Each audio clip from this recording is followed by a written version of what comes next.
L'édito écho. L'édito écho d'Europe 1 avec Nicolas Barré. Bonjour Nicolas, directeur de la rédaction des Échos. Pierre Moscovici présente ce matin les grandes hypothèses économiques pour l'année prochaine. Alors c'est important évidemment, car c'est ce cadrage, comme on dit, qui sert à bâtir le budget pour 2014, à prévoir les recettes fiscales. Donc la question est simple, est-ce que 2014 sera, oui ou non, l'année de la reprise ? Alors, il ne faut pas se faire d'illusions, Thomas, avec des prévisions de croissance tournant autour de 0,8-0,9%. Ce sera une reprise à peu près 0,8-0,9 ? Exactement, ce sera une reprise à très très petite vitesse. Pourquoi ? Parce que tous les moteurs de l'économie française sont sous cloche. Premier moteur, la consommation est plombée par les hausses d'impôts, la hausse du chômage, la baisse du pouvoir d'achat, tous les freins sont mis. Deuxième moteur, l'investissement des entreprises est grippé, là encore par le niveau des impôts et des charges. Les entreprises françaises ont les marges les plus faibles d'Europe. Et puis il y a enfin, un travail qui est fait quand même pour les entreprises en ce moment pour essayer de... Tout à fait, mais c'est très long, effectivement. Et puis enfin, on ne peut pas non plus compter tellement sur le moteur de l'exportation. Au contraire, on perd des parts de marché car on est moins compétitif qu'avant. Donc si je vous suis bien Nicolas, vous nous dites que contrairement peut-être à ce petit vent d'optimisme qu'on sent flotter ces jours-ci, vous nous dites vous que c'est pas très bon signe pour la suite qui se profile.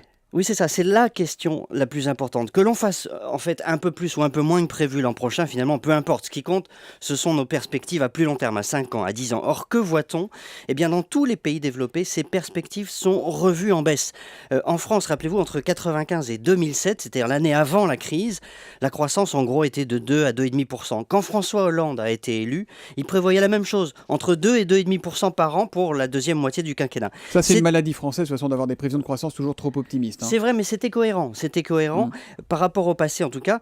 Or, ça n'est plus le cas aujourd'hui, on n'est plus du tout sur ce trend. Ça veut dire qu'on change un peu de moteur, il va falloir s'habituer à avoir une croissance lente, peut-être proche de zéro. Pourquoi ça, Nicolas ? Eh bien parce que nous avons basculé dans une nouvelle ère où les gains de productivité, c'est-à-dire ce qui fait que ce que chaque individu produit, ces gains de productivité sont de plus en plus faibles. Nous sortons d'une période bénie, celle de la révolution numérique des années 2000. Alors cette révolution continue bien sûr, mais elle ne tire plus autant qu'avant la croissance, car ses effets se sont diffusés partout.